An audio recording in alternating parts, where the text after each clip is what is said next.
وإمامنا محمد وآله وصحبه أجمعين. ഈമാൻ കാര്യങ്ങൾ എന്ന് പറയുമ്പോൾ നമുക്കൊക്കെ ഓർമ്മ വരുന്നത് 6 വിശ്വാസങ്ങളാണ്. അള്ളാഹുവിൻ്റെ മലക്കുകളിൽ, കിതാബുകളിൽ, പ്രവാചകന്മാരിൽ, അന്ത്യനാളിൽ, ഖദറിൽ ഒക്കെയുള്ള വിശ്വാസ കാര്യങ്ങളെ ആണ് ഈമാൻ കാര്യങ്ങൾ എന്ന് പറയുന്നത്. ഇത് പരമ്പരാഗതമായി നമ്മളിങ്ങനെ പറഞ്ഞു പോകുന്ന ഒരു കാര്യം എന്നുള്ളതിനപ്പുറത്ത് ഒരു അറിവിൻ്റെ തലത്തിൽ എന്താണ് എന്ന് അന്വേഷിക്കാൻ കൂടുതൽ ആരും മെനക്കെടാറില്ല. അള്ളാഹുവിൽ വിശ്വസിക്കണം എന്ന് പറഞ്ഞാൽ അള്ളാഹു ഉണ്ട് പോലും എന്ന് എല്ലാവരും കണ്ടുകൊണ്ട് പറയുന്നു, അതുകൊണ്ട് ഉണ്ട്. ഇതാണ് അള്ളാഹുവിലുള്ള വിശ്വാസത്തിന്റെ ഒരു ആകത്തുക എന്നുള്ള നിലക്ക് കണ്ടുവരുന്നത്. പിന്നെ പ്രവാചകന്മാരിൽ വിശ്വസിക്കുക എന്ന് പറഞ്ഞാലും അങ്ങനെയൊക്കെ തന്നെ. പക്ഷേ ഇങ്ങനെയുള്ള ഈ കേവലമായ പരമ്പരാഗതമായി കൈമാറ്റം ചെയ്യപ്പെട്ട് കിട്ടിയിട്ടുള്ള അറിവ് വിശ്വാസം എന്ന് തെറ്റിദ്ധരിച്ച് അത് ഈമാൻ കാര്യം എന്ന് പറയുന്നു എന്നുള്ളതല്ലാതെ അതിൻ്റെ ആഴങ്ങളിലേക്ക് ഇറങ്ങാനോ അന്വേഷിക്കാനോ പലപ്പോഴും പരമ്പരാഗത മതവിശ്വാസി തയ്യാറാവാറില്ല, അതിന് മെനക്കെടാറില്ല. അതിൻ്റെ കാരണം ഒന്ന്, അങ്ങനെയൊന്നും മെനക്കെടാതെ തന്നെ മതവിശ്വാസം പൂർണ്ണമാണ് എന്നുള്ളതാണ് പൊതുവായൊരു ധാരണ. മറ്റൊന്ന്, അങ്ങനെ മെനക്കെട്ടാൽ ചിലപ്പോൾ നമ്മുടെ ഈ പരമ്പരാഗതമായി കൈമാറ്റം ചെയ്യപ്പെടുന്ന ഈ ധാരണകൾക്കെതിരായി പോകും നമ്മുടെ അറിവ് എന്നുള്ളത് കൊണ്ട് വെറുതെ പൊല്ലാപ്പിനൊന്നും നിൽക്കേണ്ടതില്ല എന്നുള്ളതാണ് മറ്റൊരു കാരണം. അങ്ങനെ മനുഷ്യൻ അറിയാതെ വിശ്വസിക്കുന്ന ഒരു വലിയ കാര്യമാണ് മലക്കുകളിലുള്ള വിശ്വാസം എന്ന് പറയുന്നത്. മാലാഖമാർ എന്ന മലയാളത്തിൽ നമ്മൾ പറയുന്ന, ഏഞ്ചൽ എന്ന് ഇംഗ്ലീഷിൽ പറയുന്ന, മലക്ക്, മലായിക്കത്ത് എന്നൊക്കെ അറബിയിൽ പറയുന്ന, അംലാക്ക് എന്നൊക്കെ അറബിയിൽ പറയുന്ന ഈ വിശ്വാസത്തിൻ്റെ ആധാരമായിരിക്കുന്ന ആ സൃഷ്ടികൾ യഥാർത്ഥത്തിൽ എന്താണ് അവർ ലോകത്ത് ചെയ്തുകൊണ്ടിരിക്കുന്നത്, എന്തിനാണ് അവർ സൃഷ്ടിതമായിരിക്കുന്നത്, അവരുടെ ദൗത്യം എന്താണ്, അവരും സൃഷ്ടികളായ നമ്മളും തമ്മിലുള്ള ബന്ധം എന്താണ് എന്നിങ്ങനെ ചില ചോദ്യങ്ങളിലൂടെ കടന്നു പോകാനാണ് ഞാൻ ആഗ്രഹിക്കുന്നത്. മാലാഖമാരെ കുറിച്ച് എല്ലാ ദർശനങ്ങളും പറയുന്നുണ്ട്, എല്ലാ മതദർശനങ്ങളും പറയുന്നുണ്ട്. മാലാഖമാരെ കുറിച്ച് ബൈബിൾ ധാരാളമായി പറയുന്നത് കാണാം. ക്രൈസ്തവ വിശ്വാസത്തിൽ മാലാഖമാർ വളരെ പ്രധാനപ്പെട്ട ഒരു ഘടകമാണ്. നിങ്ങൾക്ക് ഈ മാലാഖ പെരുന്നാൾ എന്നൊക്കെ പറഞ്ഞ ചില പെരുന്നാളുകൾ പോലും ഉണ്ട് അവർക്ക്. അത് കുഞ്ഞു മാലാഖമാരുടെ ചില ചിത്രങ്ങളൊക്കെ കാണാം. ചെറിയ കുഞ്ഞിച്ചിറകൊക്കെ വീശി അന്തരീക്ഷത്തിൽ ഇങ്ങനെ പറക്കുന്ന ഒരു സങ്കല്പത്തിലൊക്കെ മാലാഖമാരെ ചിത്രീകരിച്ചത് കാണാം. ഭാരതീയ വിശ്വാസത്തിൽ മാലാഖമാരെ ദേവതകളായോ അല്ലെങ്കിൽ ദേവികളായോ ഒക്കെ സങ്കല്പിക്കുന്ന ചില തലങ്ങൾ രൂപപ്പെട്ട് വരാറുണ്ട്. ഏതായാലും എല്ലാ വിശ്വാസ ധാരകളും മാലാഖമാരെ വിശുദ്ധരായിട്ടാണ് സങ്കല്പിച്ചിട്ടുള്ളത്. ഇപ്പൊ ഏഞ്ചൽ എന്ന് പറയുന്നത് ഏറ്റവും വിശുദ്ധിയുടെ ഒരു പ്രതീകം എന്നുള്ള നിലക്കാണ്. മാലാഖയെ പോലുണ്ട് എന്ന് നമ്മൾ പറയുന്നത് മാലാഖയെ കണ്ടിട്ടൊന്നുമല്ല, അത്രമേൽ വിശുദ്ധിയുണ്ട് എന്നുള്ള അർത്ഥത്തിലാണ്. മാലാഖ കുഞ്ഞ് എന്നൊക്കെ കുഞ്ഞുങ്ങളെ വിശേഷിപ്പിക്കാറുണ്ട്. അത് വിശുദ്ധിയെ പ്രതിനിധീകരിച്ചുകൊണ്ടാണ്, അല്ലാതെ മാലാഖയുടെ രൂപം ഇങ്ങനെയാണ് എന്നുള്ളത് കൊണ്ടല്ല. അപ്പോൾ വിശുദ്ധമാണ് മാലാഖ എന്ന സങ്കല്പം മിക്കവാറും എല്ലാ ദർശനങ്ങളിലും ഉണ്ട്, അത് നമുക്ക് കാണാൻ കഴിയും. അപ്പൊ ഇസ്ലാം മുന്നോട്ട് വെക്കുന്ന ഈ മലക്ക് എന്ന സങ്കല്പം യഥാർത്ഥത്തിൽ എന്താണ്? ഇപ്പോ നമ്മൾ വിശ്വസിക്കുന്ന വിശ്വാസത്തിൽ മദ്രസയിലൊക്കെ പഠിപ്പിക്കുന്നത് കാണാം, മഴ ഏൽപ്പിക്കപ്പെട്ട മലക്കാണ് മീകായിൽ. ഇടി, മിന്ന്, കാറ്റ് ഇതൊക്കെ മീകായിലിന്റെ ദൗത്യമാണ് എന്ന് പറയും. വഹി എത്തിച്ചു കൊടുക്കൽ ജിബ്രീലിന്റെ ദൗത്യമാണ് എന്ന് പറയും. റൂഹിനെ പിടിക്കലാണ് ഇസ്രായേലിന്റെ ദൗത്യം. അതുപോലെ സൂറിൽ ഊതലാണ് ഇസ്രാഫീലിന്റെ ദൗത്യം എന്നൊക്കെ പറയും. ഈ പേരുകളിൽ പലതും പരമ്പരാഗതമായി കൈമാറ്റം ചെയ്യപ്പെട്ട പേരുകൾ മാത്രമാണ്. വലിയ അടിസ്ഥാനങ്ങളൊന്നും ചിലതിനൊന്നും കാണില്ല. ജിബ്രീൽ എന്ന പേര് ഖുർആൻ പറയുന്നുണ്ട്, മീകായിൽ എന്ന പേരും ഖുർആനിൽ കാണാം. മറ്റു പേരുകളൊന്നും ഖുർആനിലില്ല. ചില ഭീകരമായ പേരുകളും നൽകിയിട്ടുണ്ട്. ഇപ്പൊ മുൻകർ നക്കീർ എന്ന പേര് നമുക്ക് ചില ഹദീസ് കിതാബുകളിലും അതുപോലെ അതിന്റെ വിശദീകരണങ്ങളിലും ഒക്കെ കാണാം. മുങ്കർ നക്കീർ എന്ന പേര് നല്ല പേരല്ല. അത് ഭീകരനെന്നും വെറുക്കപ്പെട്ടവൻ എന്നൊക്കെയാണ് അതിന്റെ അർത്ഥം. അങ്ങനെ ഭീകരനെന്നും വെറുക്കപ്പെട്ടവനെന്നൊക്കെ പേര് നൽകിയിട്ടുള്ളത് ഏതോ കാലത്ത് ആരുടെയോ ഭാവനയിൽ വിരിഞ്ഞ ഒരു സങ്കല്പത്തിൽ നിന്നാകാം. അപ്പൊ അങ്ങനെയും പേരുകൾ നൽകിയിട്ടുണ്ട്.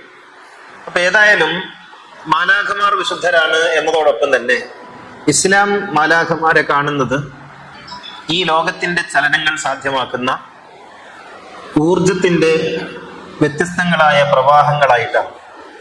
മലക്കുകൾ നൂറിനാൽ സൃഷ്ടിക്കപ്പെട്ടു എന്ന് പറയും. നൂറെന്ന് പറയുന്നത് പ്രകാശമാണ്, പ്രകാശം ഊർജമാണ്. അപ്പോൾ ഊർജത്താൽ സൃഷ്ടിക്കപ്പെട്ടവരാണ് മലക്കുകൾ.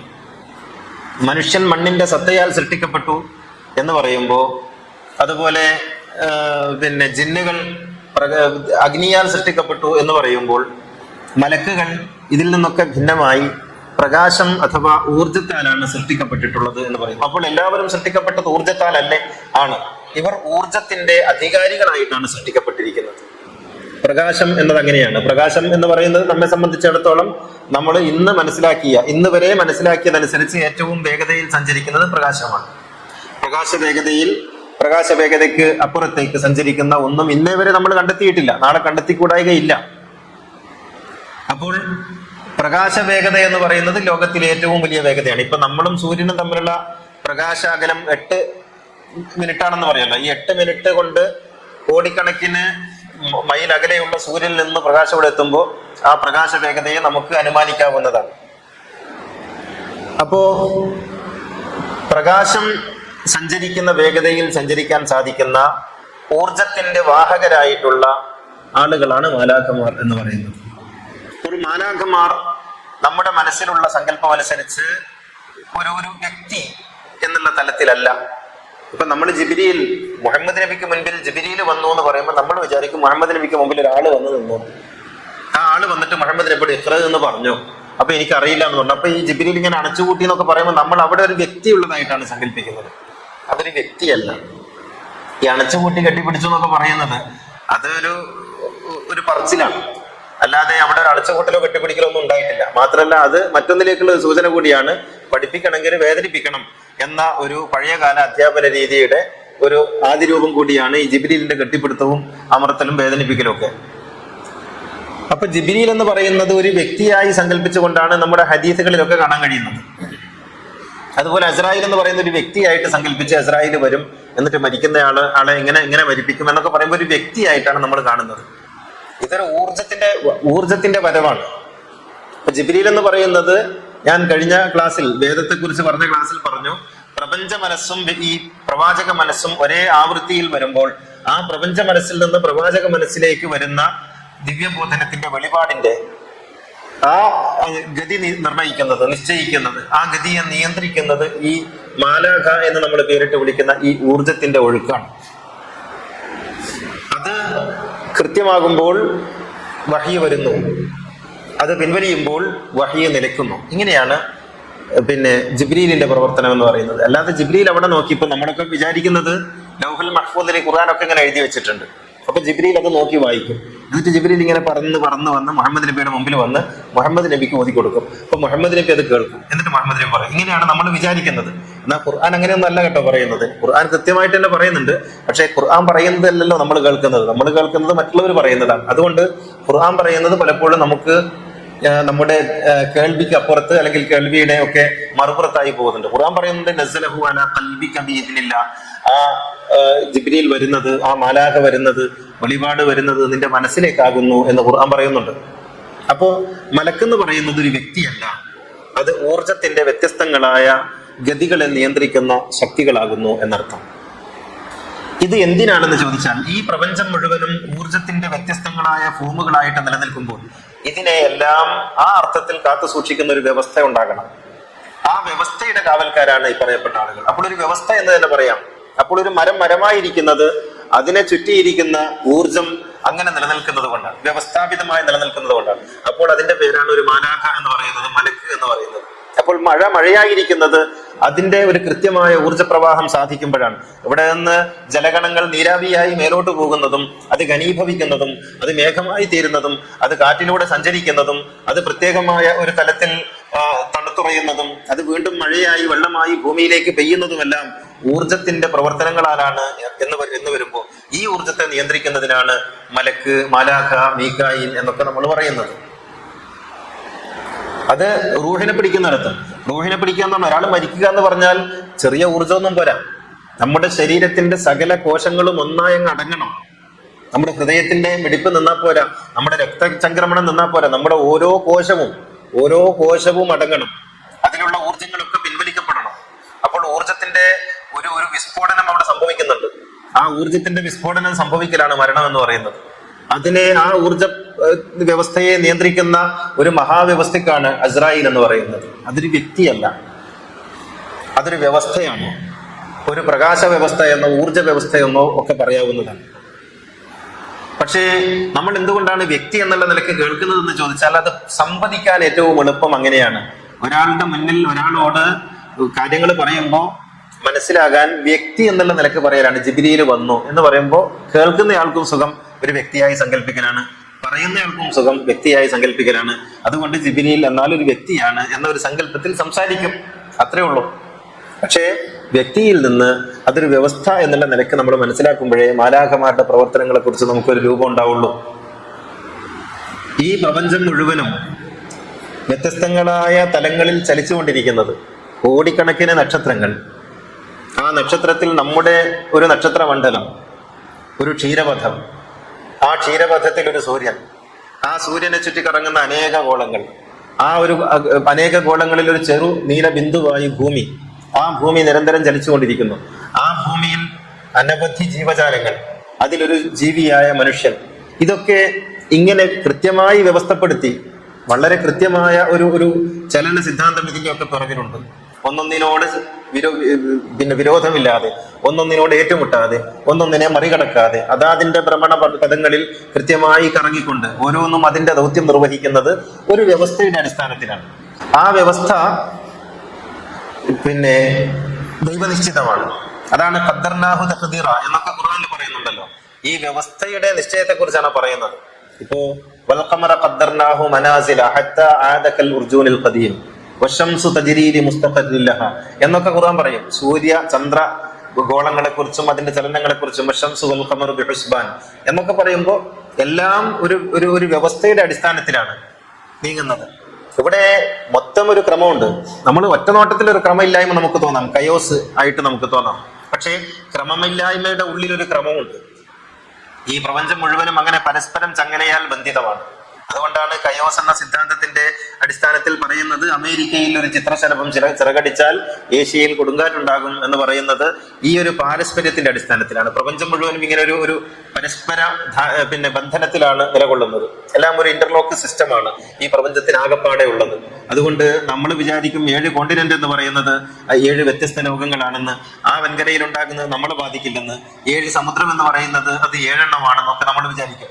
7 വൻകരകൾ ഒന്നാണെന്നും 7 സമുദ്രങ്ങൾ ഒന്നാണെന്നും ഈ ലോകം തന്നെ ഒന്നാണെന്നും ചന്ദ്രനിൽ നിന്ന് വേറിട്ട് ഭൂമിക്കൊരു നിലനിൽപ്പില്ലെന്നും ഭൂമിക്ക് സൂര്യനിൽ നിന്ന് വേറിട്ടൊരു നിലനിൽപ്പില്ലെന്നും സൂര്യന് ബുധനിൽ നിന്നും വ്യാഴത്തിൽ നിന്നും വേറിട്ടൊരു നിലനിൽപ്പില്ലെന്നും അതിനെ മറ്റ് സൗരമണ്ഡലങ്ങളുമായി ബന്ധപ്പെട്ട് ആണ് അതിന്റെ ഒക്കെ നിലനിൽപ്പ് സാധ്യമാകുന്നതെന്നും ഇങ്ങനെ നമുക്ക് കാണാൻ കഴിയാത്ത എത്രയോ പ്രകാശവർഷം അകലെയുള്ള നമ്മുടെ കണ്ണിൽപ്പെടാത്ത ഏതോ ഒരു നക്ഷത്രം നമ്മെ സ്വാധീനിക്കുന്നുണ്ടെന്നും ഒക്കെ നമ്മൾ മനസ്സിലാക്കുമ്പോഴാണ് ഈ വ്യവസ്ഥയുടെ സങ്കീർണതകളെക്കുറിച്ചും അതിന്റെ ഗാംഭീര്യത്തെക്കുറിച്ചും നമുക്ക് മനസ്സിലാക്കാൻ കഴിയുക. ഇതെല്ലാം ഇങ്ങനെയാണ് പരസ്പരം ചലിച്ചുകൊണ്ടിരിക്കുന്നത്. ഒന്നൊന്നിനെ ശക്തിപ്പെടുത്തിയും ഒന്നൊന്നിനെ സ്ഥിരീകരിച്ചും ഒന്നൊന്നിനെ താങ്ങിയുമൊക്കെയാണ് ഈ ലോകം നിലകൊള്ളുന്നത്. ഈ ഒരു പ്രക്രിയയെ സാധ്യമാക്കുന്ന ശക്തിക്കാണ് മലക്കുകൾ എന്ന് പറയുന്നത്. അപ്പൊ മലക്കുകളെന്ന് അതുകൊണ്ടാണ് ഈ ഊർജത്തിനൊരു പ്രത്യേകതയുള്ളത്. മലക്കുകളെ കുറിച്ച് ഖുർആൻ പറയുന്നത് ലാ യഅസൂന അല്ലാഹ മാ അമറഹും എന്നാണ്. അവർക്ക് കൽപ്പിച്ചതിന് വിരുദ്ധമായിട്ട് പ്രവർത്തിക്കാൻ കഴിയില്ല. ഊർജത്തിന് കൽപ്പിച്ചതിന് വിരുദ്ധമായിട്ട് പ്രവർത്തിക്കാൻ കഴിയില്ല. അത് നമ്മുടെ ശരീരത്തിൽ പോലും അങ്ങനെയല്ലേ. ഇപ്പൊ നമ്മുടെ കണ്ണിന് കാണുക എന്നുള്ള ഒരു ദൗത്യമാണ് അതിന്റെ സൃഷ്ടാവ് ഏൽപ്പിച്ചു കൊടുത്തിട്ടുള്ളത്. ആ കണ്ണിന് കാണാനേ കഴിയുള്ളൂ, കേൾക്കാൻ കഴിയില്ല. അത് അതിന്റെ ദൗത്യമാണ്. അപ്പോ അതാണ് മാലാഖമാരെ കുറിച്ച് പറയുന്നത്. അവർക്ക് മറ്റൊന്നും ചെയ്യാൻ കഴിയില്ല. എന്താണോ അവർക്ക് ഏൽപ്പിച്ചിട്ടുള്ള ദൗത്യം അത് മാത്രമേ അവർ ചെയ്യുള്ളൂ. വഹും യഫ്അലൂന മാ യുഅ്മറൂൻ, എന്താണോ കൽപ്പിച്ചത് അത് മാത്രം ചെയ്യുന്നവർ. എന്ന് വെച്ചാൽ ഊർജത്തിന് ഒരു ഏക ദിശയാണ് അതിനുള്ളത്. ഊർജത്തിന് മറ്റൊരു ദിശയില്ല. ഇപ്പൊ പ്രകാശത്തെ കുറിച്ച് നമ്മൾ പറയും അത് നേർരേഖയിൽ സഞ്ചരിക്കും, പ്രകാശം വളഞ്ഞ് സഞ്ചരിക്കില്ല എന്ന് പറയുന്നത് അതിന് അങ്ങനെയേ സാധിക്കൂ എന്നുള്ളത് കൊണ്ടാണ്. പ്രകാശത്തിന് വളഞ്ഞ് സഞ്ചരിക്കാൻ വിചാരിച്ചാലും സാധിക്കില്ല. അതിന്റെ എൻഡ് അല്ലെങ്കിൽ എഡ്ജ് എവിടെയോ വളയാൻ സാധ്യതയുണ്ടെന്നൊക്കെ നമ്മൾ പറയുമ്പോഴും പ്രകാശത്തിന്റെ നേർക്കുനേരെയുള്ള സഞ്ചാരം പിന്നെ അതിന്റെ നേർരേഖയിൽ കൂടി മാത്രമാണ്. അപ്പോ ഈ ലോകത്തുള്ള എല്ലാ ചലനങ്ങളെയും നിയന്ത്രിക്കുന്ന വ്യവസ്ഥയെയാണ് മാലാഖമാർ എന്ന് നമ്മൾ വ്യവഹരിക്കുന്നത്. ആ ഊർജം വ്യത്യസ്ത തലങ്ങളിലാണ് പ്രവർത്തിക്കുന്നത്. ചിലത് നിർമ്മാണമായിരിക്കും, ചിലത് സംഹാരമായിരിക്കും. ഈ സംഹാരവും നിർമ്മാണം മാത്രമേ ലോകത്ത് നടക്കുന്നുള്ളൂ. ലോകത്ത് നടക്കുന്നതെല്ലാം നിർമ്മാണമാണ്. സംഹാരം എന്ന് നമുക്ക് തോന്നുന്നതും നിർമ്മാണത്തിന്റെ ഭാഗമാണ്. പടച്ചവൻ നശിപ്പിക്കുന്നില്ല, നിർമ്മിക്കുന്നേ ഉള്ളൂ. നശിക്കുന്നതായി നമുക്ക് തോന്നുന്നത് നിർമ്മാണത്തിന്റെ ഭാഗമായിട്ടാണ്. അപ്പോൾ ഈ ലോകത്തുള്ള എല്ലാ ഊർജങ്ങളും നിർമ്മാണമാണ് നടത്തിക്കൊണ്ടിരിക്കുന്നത്, സംഹാരമല്ല. അതുകൊണ്ടാണ് സംഹരിക്കുന്ന ദേവനെ ശിവൻ എന്ന് ഭാരതം വിളിക്കുന്നത്. ശിവൻ എന്ന് പറഞ്ഞാൽ സൗന്ദര്യം എന്നാണ് അർത്ഥം, സുന്ദരം എന്നാണ് അർത്ഥം, ശിവം. അപ്പോ സംഹർത്താവിനെ ശിവം എന്ന് വിളിക്കുന്നത് എന്തുകൊണ്ടാണെന്ന് ചോദിച്ചാൽ യഥാർത്ഥത്തിൽ സംഹാരമല്ല, നിർമ്മാണമാണ് നടക്കുന്നത് എന്നുള്ളത് കൊണ്ടാണ്. ഇവിടെ നടക്കുന്നതൊക്കെ ഒന്നിനു പുറകെ ഒന്നായി നിർമ്മാണമാണ്. അപ്പൊ മനുഷ്യൻ മരിക്കുന്നത് സംഹാരമല്ലേ എന്ന് ചോദിച്ചാൽ സംഹാരമല്ല, മറിച്ച് ഈ ലോകത്തിന്റെ നിർമ്മതിയുടെ അനിവാര്യതയാണ് എന്നുള്ളതാണ്. കാലനില്ലാ കാലം എന്ന് പറഞ്ഞിട്ടൊരു കവിത ഉണ്ടായിരുന്നു പണ്ട്. പിന്നെ ആരും മരിക്കാത്തൊരു ലോകം, അവിടെ അപ്പൂപ്പനും അപ്പൂപ്പന്റെ അപ്പൂപ്പനും അയാളുടെ അപ്പൂപ്പനും ഒക്കെ ഒരുപോലെ ജീവിച്ചിരിക്കുന്ന ഒരു ലോകം. അങ്ങനെ കാലനില്ലാത്തൊരു കാലം വരുമ്പോൾ, ആരും മരിക്കാത്തൊരു കാലം വരുമ്പോൾ ഈ ലോകമാണ് ഏറ്റവും വലിയ നരകമായി തീരുന്നത്. ഈ ലോകം നമ്മൾ വിചാരിക്കും ഒരുപാട് കാലം ആയുസ് ഉണ്ടായാൽ ഭയങ്കര സുഖമായിരിക്കും എന്നാണ്. അല്ല, ഒരു നിശ്ചിത കാലത്ത് മരിച്ചു പോയിട്ടില്ലെങ്കിൽ ഭയങ്കര ദുരിതമാണ്, നമുക്കും ദുരിതമാണ്, ബാക്കിയുള്ളവർക്കും ദുരിതമാണ്. അപ്പോൾ മരണം എന്ന് പറയുന്നത് നിർമ്മാണത്തിന്റെ മറ്റൊരു പേരാണ്. ഇതിങ്ങനെ നീങ്ങി പോകണം, അല്ലെങ്കിൽ ഈ ലോകം അത്രമേൽ ദുരിതമയമായി തീരും. ഇപ്പൊ തന്നെ നമ്മുടെ ലോകം അനുഭവിക്കുന്ന ഏറ്റവും വലിയ പ്രശ്നങ്ങളിലൊന്ന് പിന്നെ വാർദ്ധക്യം എങ്ങനെ കൈകാര്യം ചെയ്യണം എന്നുള്ളതാണ്. എല്ലാ വീടുകളിലും ആളുകളൊക്കെ ഒറ്റപ്പെട്ടുകൊണ്ടിരിക്കുകയാണ്. മക്കള് വിദേശത്താണ്, ജോലിക്ക് പോയിരിക്കുന്നു, ഭാര്യയും ഭർത്താവും വീട്ടിലൊറ്റക്കാണ്. ഇത് ഒറ്റപ്പെട്ട കേസല്ല. നമ്മുടെ കേരളവും നമ്മുടെ ഭാരതവും നമ്മുടെ ലോകവും ഒക്കെ അഭിമുഖീകരിക്കുന്ന, ഇനി വരുന്ന ഭാവിയിൽ അഭിമുഖീകരിക്കുന്ന ഏറ്റവും വലിയ പ്രശ്നങ്ങളിലൊന്ന് ആരോഗ്യമുള്ള വാർദ്ധക്യം എന്നുള്ളതാണ്. പണ്ടൊക്കെ 60-ാമത്തെ വയസ്സിലൊക്കെ മനുഷ്യൻ വയസ്സായി പോയിരുന്നു. ഇപ്പൊ 70, 80, 90 വയസ്സിലും നല്ല ആരോഗ്യം. നമ്മുടെ ആരോഗ്യ രംഗമൊക്കെ ആ അർത്ഥത്തിൽ ഉയർന്നു. നമ്മുടെ ബോധങ്ങൾ ഉണർന്നു. നമ്മൾ വളരെ ബോധവാന്മാരായി തീർന്നു. അപ്പോ ആരോഗ്യമുള്ള വാർദ്ധക്യം. അവിടെ പ്രത്യേകിച്ച് ഒന്നും ചെയ്യാനില്ല, വെറുതെ വീട്ടിലിരിക്കുക, 2 ആള് അല്ലെങ്കിൽ ഒരാള് വീട്ടിലിരിക്കുക. അപ്പോൾ ഇത് എങ്ങനെ നിർമ്മാണാത്മകമായി ചെലവഴിക്കാം അല്ലെങ്കിൽ എങ്ങനെ ഉപയോഗപ്പെടുത്താം എന്നുള്ളതൊക്കെ ഇനി ആലോചിക്കേണ്ട വിഷയമാണ്. പഴയതുപോലെ പോലെ സെന്റിമെന്റ്സ് പറഞ്ഞിട്ട് മക്കളെ തിരിച്ചു വിളിച്ചിട്ട് മാതാപിതാക്കളെ ശുശ്രൂഷിച്ച് ഈ ലോകത്ത് ജീവിക്കണം എന്നൊക്കെ പറഞ്ഞാൽ നടക്കാത്ത കാലമാണ്. കാരണം 1 or 2 മക്കൾ അവരവരുടെ കരിയറുമായിട്ട് ബന്ധപ്പെട്ട് വിദേശങ്ങളിലേക്ക് പോകുന്നു, അവിടെ സിറ്റിസൺഷിപ്പ് എടുക്കുന്നു, അവിടെ കൂടുന്നു, അവിടെ PR എടുക്കുന്നു, ഇങ്ങനെയൊക്കെയാണ്. അപ്പോ ഇതൊരു വലിയ വിഷയമാണ്. അപ്പോ ഇവിടെയാണ് എങ്ങനെയാണ് മനുഷ്യന്റെ ജീവിതത്തിന്റെ ഒരു ഘട്ടത്തിൽ മനുഷ്യൻ ഈ ലോകത്ത് നിന്ന് മറഞ്ഞ് അയാൾ മറ്റൊരു ലോകത്തേക്ക് കടക്കേണ്ടതുണ്ട്. ഇതിങ്ങനൊരു യാത്രയാണ്. അപ്പൊ മുമ്പിലുള്ള ആളുകൾ ഇങ്ങനെ മാറി മാറി പോവുക എന്നുള്ളത് സ്വാഭാവികമായ പ്രകൃതിയുടെ നീതിയുമായി ബന്ധപ്പെട്ടതാണ്. അപ്പോൾ മരണം എന്ന് പറയുന്നത് എന്തോ ഒരു നാശമാണെന്ന് നമ്മൾ വിചാരിക്കരുത്, മറിച്ച് അത് നിർമ്മാണത്തിന്റെ തന്നെ ഒരു ഭാഗമായിട്ട് ഈ ലോകത്ത് നടക്കുന്നതാണ്. ഞാൻ സാന്ദർഭികമായി പറഞ്ഞതേ ഉള്ളൂ. അപ്പൊ പറഞ്ഞു വരുന്നത് ഇവിടെ മാലാഖമാർ വ്യത്യസ്തങ്ങളായ നിലകളിൽ പ്രവർത്തിക്കും. പ്രത്യക്ഷത്തിൽ നിർമ്മാണമെന്നും സംഹാരമെന്നും തോന്നുന്ന കാര്യങ്ങളിലൊക്കെ അവർ ഇടപെടും. അതുകൊണ്ടാണ് അസ്രായേൽ മലക്കുൽ മൗത്താണ് എന്ന് പറയുന്നത്. അസ്രായേൽ മലക്കുൽ മൗത്താണെന്ന് പറയുമ്പോൾ അസ്രായേൽ എന്ന് പറയുന്ന ഒരു വ്യവസ്ഥ മനുഷ്യന്റെ മരണവുമായി ബന്ധപ്പെട്ടാണ് പ്രവർത്തിക്കുന്നത്. അപ്പോൾ മരണം ചെറിയ കാര്യമല്ല. മരണം എന്ന് പറയുന്നത് ഞാൻ നേരത്തെ പറഞ്ഞല്ലോ, ഒരു മനുഷ്യന്റെ സകല കോശങ്ങളെയും ഒരേ സമയത്ത് നിശ്ചലമാക്കുക എന്ന് പറയുന്നത് ഇപ്പോൾ നിരന്തരമായി ചലിച്ചുകൊണ്ടിരിക്കുന്ന മനുഷ്യന്റെ കോടിക്കണക്കിന് കോശങ്ങളെ ഒരൊറ്റ സമയം നിശ്ചലമാക്കുന്ന ഒരു ഊർജത്തിന്റെ മഹാവിസ്ഫോടനം അവിടെ സംഭവിക്കണം. അപ്പൊ മരണത്തിന് അങ്ങനെ ഒരു വ്യവസ്ഥ അവിടെ നിശ്ചയിച്ചു കൊടുത്തു. അങ്ങനെ ആ വ്യവസ്ഥ അവിടെ പ്രവർത്തിച്ചു. അപ്പോഴാണ് അസ്രായേൽ പ്രവർത്തിച്ചു എന്ന് നമ്മൾ പറയുന്നത്. അതൊരു വ്യക്തിയല്ല. ഈ ലോകത്തിൽ ലക്ഷക്കണക്കിന് മനുഷ്യന്മാർ ഒരേ സമയത്ത് മരിക്കുന്നുണ്ട്, ഒരേ സമയത്ത് ജനിക്കുന്നത് പോലെ. അവിടെയൊക്കെ ഈ അസ്രായേൽ എന്ന വ്യവസ്ഥയാണ് പ്രവർത്തിക്കുന്നത്. അപ്പോൾ എന്നോടൊപ്പം എൻ്റെ അസ്രായേൽ എന്ന വ്യവസ്ഥയുണ്ട്. ഞാൻ ജനിക്കുമ്പോൾ തന്നെ ആ വ്യവസ്ഥയും ജനിച്ചു കഴിഞ്ഞു. എന്നോടൊപ്പമാണ് അത് ജീവിക്കുന്നത്. അതുകൊണ്ട് മരണം എന്ന് പറയുന്നത് പുതിയൊരു സംഗതിയല്ല. എന്നെ സംബന്ധിച്ചിടത്തോളം ജനിച്ചപ്പോൾ തന്നെ എന്നോടൊപ്പമുള്ള ഒരു കാര്യമാണ്.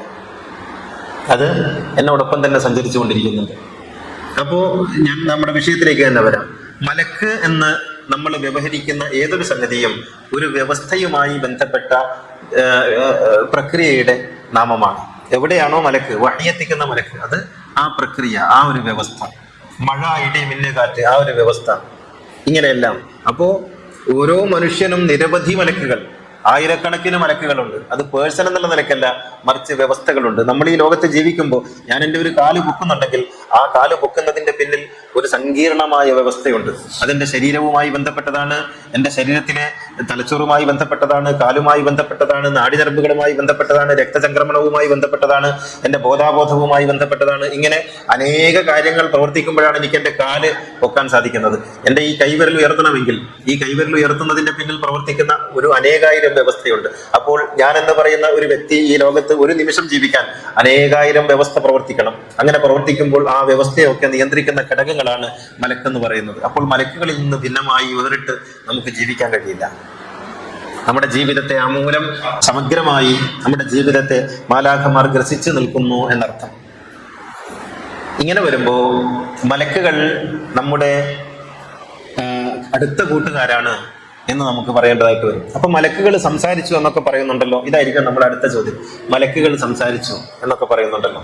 മലക്കുകൾ സംസാരിച്ചു എന്നൊക്കെ പറയുന്നത് അത് ഒരു നമ്മുടെ ബോധതലത്തിൽ ഉള്ള ഒരു സംഗതിയല്ല, മറിച്ച് നമ്മുടെ ഉപബോധ മനസ്സിൽ, നമ്മുടെ ഒരു കാമായിട്ടുള്ള വളരെ ശാന്തമായിട്ടുള്ള ഒരു അവസ്ഥയിൽ നമ്മുടെ ഉള്ളിൽ മുഴങ്ങുന്ന ശബ്ദത്തിനാണ് മലക്കുകൾ സംസാരിച്ചു എന്നൊക്കെ നമ്മൾ പറയുന്നത്. അത് നേരത്തെ ഞാൻ പറഞ്ഞല്ലോ, ഈ പ്രവാചകന്മാർക്ക് വരുന്ന വെളിപാടുമായി ബന്ധപ്പെട്ട് ഇതുപോലെ ഇപ്പൊ മറിയം ബീവിയോട് മലക്ക് വന്ന് സംസാരിച്ചു എന്ന് പറയും. അങ്ങനെ മലക്ക് വന്ന് സംസാരിച്ചു എന്ന് പറയുമ്പോൾ നമ്മൾ വിചാരിക്കും മറിയം ബീവി വേറെ എവിടെ നിന്ന് കേൾക്കുക, അല്ല, മറിയം ബീവിയുടെ ഉള്ളിൽ നിന്നാണ് കേൾക്കുന്നത്. അപ്പൊ ഇബ്രാഹിം നബിയോട് മലക്ക് വന്ന് സംസാരിച്ചു എന്ന് വരുമ്പോഴും അത് ഉള്ളിൽ നിന്ന് സംസാരിക്കുകയാണ്. അപ്പൊ മറിയം ബീവിയുടെ മുന്നിൽ ബശറൻ സവിയ്യ, ഒരു പൂർണ്ണ മനുഷ്യന്റെ ആകാരത്തിൽ വന്നു എന്ന് പറയുന്നുണ്ട്. അവിടെ മനുഷ്യാകാരത്തിൽ വന്നു എന്ന് തന്നെയാണ്, ഒരു മനുഷ്യനായ ദൂതൻ വന്നു എന്ന് തന്നെയാണ് നമ്മൾ കരുതേണ്ടത്. ഇപ്പൊ ഇബ്രാഹിം നബിയുടെ അടുക്കലേക്ക് 2 ആളുകൾ വരുന്നുണ്ട്. എന്നിട്ട് ഞങ്ങൾ ദൂതന്മാരാണെന്ന് പറയുന്നുണ്ട്, ഞങ്ങൾ നിങ്ങൾക്കൊരു സുവിശേഷം അറിയിക്കാൻ വന്നവരാണെന്ന് പറയുന്നുണ്ട്. അത് അവർക്ക് വേണ്ടി ഇബ്രാഹിം നബി ഭക്ഷണം ഒരുക്കുന്നുണ്ട്. അത് മനുഷ്യരാണ് എന്ന് വളരെ വ്യക്തമാണ്, അവർ മനുഷ്യരാണ് എന്നർത്ഥം. ഇങ്ങനെയുള്ള കഥകളെ മലക്കുകൾ മനുഷ്യരൂപം സ്വീകരിച്ചു വന്നു എന്നും നമ്മൾ കണക്കാക്കരുത്. ഇപ്പൊ ഒരു ഹദീസിൽ നമുക്ക് കാണാം, പ്രവാചകനൊരിക്കൽ പള്ളിയിലിരിക്കുമ്പോൾ ഒരാൾ വന്നു. അയാൾ കറുത്ത തലമുടിയുള്ള, വെളുത്ത വസ്ത്രമുള്ള, പൊടികളൊന്നും പറ്റാത്ത ഒരാൾ വന്നു. എന്നിട്ട് നബിയുടെ മുന്നിലിരുന്നു. എന്നിട്ട് എന്താണ് ഈമാൻ എന്ന് ചോദിച്ചു, എന്താണ് ഇസ്ലാം എന്ന് ചോദിച്ചു. അപ്പൊ വന്നയാള് എല്ലാം മുഹമ്മദ് നബി മറുപടി പറഞ്ഞപ്പോൾ അയാൾ പറഞ്ഞു ശരിയാണ്, കറക്റ്റ് ആണെന്നൊക്കെ പറഞ്ഞു. എന്നിട്ട് അദ്ദേഹം എന്നിട്ട് പോയപ്പോൾ നബി പറഞ്ഞു ആ വന്നത് ജിബ്രീലാണ്, എന്നാൽ നിങ്ങൾക്ക് ദീൻ പഠിപ്പിക്കാൻ വന്നതാണ്. ഇവിടെ പ്രവാചകൻ തൻ്റെ സത്യസന്ധത ജിബ്രീലിന്റെ സാന്നിധ്യത്തിൽ ആ ഇരിക്കുന്ന ആളുകൾക്ക് ബോധ്യപ്പെടുത്തി കൊടുക്കേണ്ടി വരുന്ന ഒരു ഗതികേടിലെത്തി എന്ന് വരുമ്പോൾ മുഹമ്മദ് നബിക്ക് ജിബ്രീലിന്റെ സാക്ഷ്യമില്ലാതെ തൻ്റെ ശിഷ്യന്മാർ സ്വീകരിക്കാത്തൊരവസ്ഥ ഉണ്ടായിരുന്നുവെന്നും മുഹമ്മദ് നബി പറയുന്നതിനൊക്കെ തണ്ടവില ഉയർത്തി കറക്റ്റാണ് എന്ന് ജിബ്രീൽ പറഞ്ഞത് കൊണ്ടാണ് ഇക്കാണുന്ന ആളുകളൊക്കെ അംഗീകരിച്ചത് എന്നൊക്കെ വരുത്തി തീർക്കുന്നതിന് വേണ്ടിയുള്ള ഒരു ശ്രമം ആ ഹദീസിന്റെ പുറകിൽ നമുക്ക് കാണാൻ പറ്റും. ജിബ്രീൽ വന്നിട്ട് ഈ ആളുകളുടെ ഒക്കെ മുന്നിൽ ഇരുന്നിട്ട് ജിബ്രീൽ പറയുന്നതും മുഹമ്മദ് നബി മറുപടി പറയുന്നതൊക്കെ ഇവര് കേട്ടു എന്നാണ്. അതൊക്കെ പ്രവാചകന്റെ പ്രവാചകൻ തനിയെ പറഞ്ഞാൽ വിശ്വസിക്കാത്തൊരു കൂട്ടരായിരുന്നു ജിബ്രീലിന്റെ സാന്നിധ്യത്തിൽ, ജിബ്രീലിന്റെ സാക്ഷ്യത്തോടു കൂടി വിശ്വസിക്കേണ്ടി വന്നത്. അങ്ങനെ പൂർവ്വ പ്രവാചകന്മാർക്കൊന്നും ഒരു ഗതികേട് ഉണ്ടായിട്ടില്ല, മുഹമ്മദ് നബിക്ക് ആ ഗതികേട് ഉണ്ടായി എന്നൊക്കെ വരുത്തി തീർക്കുന്നതിന് വേണ്ടിയുള്ള ഒരു കഥ മാത്രമാണത്. അത് അങ്ങനെ നമുക്ക് മനസ്സിലാക്കാം. പറഞ്ഞു വരുന്നത് മലക്ക് എന്ന് പറയുന്നത് ഒരു വ്യക്തിയല്ല ഒരിക്കലും, അത് ഈ പറയപ്പെട്ട ഒരു വ്യവസ്ഥയുടെ പേരാണ്. അത് ഏത് രീതിയിലുള്ള മലക്കിന്റെ കാര്യമാണെങ്കിലും. ഖുർആനിൽ ഇങ്ങനെ ഒരു വചനമുണ്ട്, ആരാണോ ജിബ്രീലിന്റെ ശത്രുവായിരിക്കുന്നത്, മൻകാന അതുവൽ ജിബ്രീല ഫഇന്നഹു നസ്സലഹു അലാ ഖൽബിക, ആരാണോ ജിബ്രീലിന്റെ എതിരാളിയായിരിക്കുന്നത്, ആരാണോ മീകായിലിന്റെ എതിരാളിയായിരിക്കുന്നത്, അവർ പ്രപഞ്ചത്തിന്റെ അല്ലെങ്കിൽ ദൈവത്തിന്റെ എതിരാളിയാണ് എന്ന നിലയ്ക്ക് ഖുർആനിൽ ഒരു വചനമുണ്ട്. അവിടെ മാലാഖമാരുടെ എതിരാളിയാവുക എന്ന് പറഞ്ഞാൽ എന്താണ് നമുക്ക് മനസ്സിലായില്ലേ? ഈ വ്യവസ്ഥയുടെ എതിരാളിയായി നിൽക്കുക എന്നുള്ളതാണ്, പ്രകൃതി വ്യവസ്ഥയ്ക്ക് എതിരായി നിൽക്കുക എന്നുള്ളതാണ്. അതാണ് മലക്കുകളുടെ എതിരാളിയാവുക എന്ന് പറയുന്നത്. അല്ലാതെ മലക്കുകളോട് ഏതോ അർത്ഥത്തിൽ നമ്മൾ ഏറ്റുമുട്ടാനൊന്നും പോകുന്നില്ലല്ലോ. ഈ വ്യവസ്ഥക്കെതിരായി അള്ളാഹു നിശ്ചയിച്ചൊരു വ്യവസ്ഥയുണ്ട്. ആ വ്യവസ്ഥക്കെതിരായി നിൽക്കുമ്പോൾ നമ്മൾ മാലാഖമാർക്കെതിരായി നിൽക്കുന്നു, മലക്കുകൾക്കെതിരായി നിൽക്കുന്നു. അപ്പോൾ ആ മലക്കുകൾ നമുക്കെതിരായി നിൽക്കേണ്ടതായിട്ട് വരുന്നു. കാരണം അവർക്ക് ഈ വ്യവസ്ഥയോട് മാത്രമാണ് കടപ്പാട്. ആ വ്യവസ്ഥയെ കാത്തു നിർത്തുക എന്നുള്ളതാണ് അവർ ചെയ്യുന്നത്. അപ്പോൾ അതിനു വേണ്ടി അവർ നിലകൊള്ളും. അതുകൊണ്ടാണ് ഖുർആൻ പറയുന്നത് ജിബ്രീലിനോട് എതിരാകുന്നവൻ ഈ വ്യവസ്ഥയോടാണ്, പ്രകൃതിയോടാണ്, അള്ളാഹുവിനോടാണ് എതിരാകുന്നത് എന്ന് പറയുന്നത് അതുകൊണ്ടാണ്. അപ്പോ ഈ വ്യവസ്ഥക്കെതിരായി നമുക്ക് നിൽക്കേണ്ടി വരുമ്പോഴൊക്കെ നാം മാലാഖമാർക്കെതിരായിട്ടാണ് നിലകൊള്ളുന്നത്, അല്ലെങ്കിൽ മാലാഖമാരോട് യുദ്ധം പ്രഖ്യാപിക്കുകയാണ് ചെയ്യുന്നത്. പിന്നെ അതുപോലെ നമുക്കുണ്ടാകാവുന്ന മറ്റൊരു സംശയമാണ് ഈ ബദറിലൊക്കെ മാലാഖമാർ ഇറങ്ങി എന്ന് പറയാറുണ്ടല്ലോ. അതെന്താണ്? അത് ആ വ്യവസ്ഥ അവരെ സഹായിച്ചു എന്നുള്ളതാണ്. ആ വ്യവസ്ഥ അവരെ സഹായിച്ചു. അവരുടെ പിന്നെ ഉറച്ച ബോധ്യവും അവരുടെ ഉള്ളിലുള്ള സമർപ്പണവും എല്ലാം അവർക്ക് അനുകൂലമായി വന്നു. അപ്പുറത്തുള്ള ആളുകളുടെ ഭീതിയും അവരുടെ ഏകതയില്ലായ്മയും അവർക്കെതിരായി വന്നു. ഇത് തിരിച്ച് ഇതിന് വേറൊരു അർത്ഥത്തിൽ സംഭവിക്കുന്നുണ്ട്. അപ്പോൾ മാലാഖമാർ ഈ വ്യവസ്ഥയെ ശക്തിപ്പെടുത്തുന്നവരാണ്, ഈ വ്യവസ്ഥയെ നിലനിർത്തുന്നവരാണ്. ആ വ്യവസ്ഥക്കനുസരിച്ച് നമ്മൾ നിൽക്കുമ്പോൾ മാലാഖമാർ നമ്മുടെ സഹായികളായിട്ടുണ്ടാകും. ആ വ്യവസ്ഥക്കെതിരായി നമ്മൾ നിൽക്കുമ്പോൾ മാലാഖമാർ നമ്മുടെ എതിർപക്ഷത്തുണ്ടാകും. ഇതാണ് ഫലത്തിൽ സംഭവിക്കുന്നത്.